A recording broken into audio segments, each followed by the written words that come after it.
ഇടുക്കി മൂന്നാറിൽ വീണ്ടും പടയപ്പയുടെ ആക്രമണം. മൂന്നാർ കന്നിമല ഫാക്ടറി ഡിവിഷനിലാണ് സംഭവം. 5 അംഗ കുടുംബം യാത്ര ചെയ്തിരുന്ന ജീപ്പിന് നേരെയാണ് ആക്രമണം നടത്തിയത്.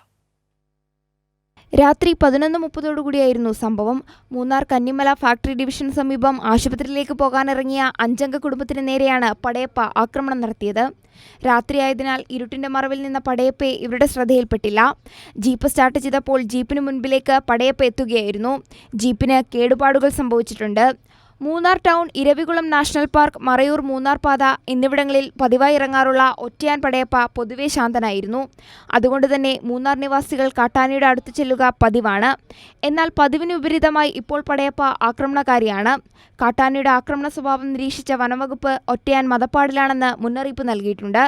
മുൻപത്തെ പോലെ കാട്ടാനയോട് ഇടപഴകാൻ ശ്രമിക്കരുതെന്നും രാത്രികാലങ്ങളിൽ മേഖലയിൽ ഇരുചക്രവാഹനത്തിലുള്ള യാത്രകൾ ഒഴിവാക്കണമെന്നും സുരക്ഷിതമായ അകലം പാലിക്കണമെന്നും റോഡിൽ ആനയെ കണ്ടാൽ മൊബൈൽ ഫോൺ വഴി വനംവകുപ്പിന്റെ സേവനം തേടണമെന്നും വനംവകുപ്പ് അഭ്യർത്ഥിക്കുന്നു. കൈരളി ന്യൂസ്, ഇടുക്കി.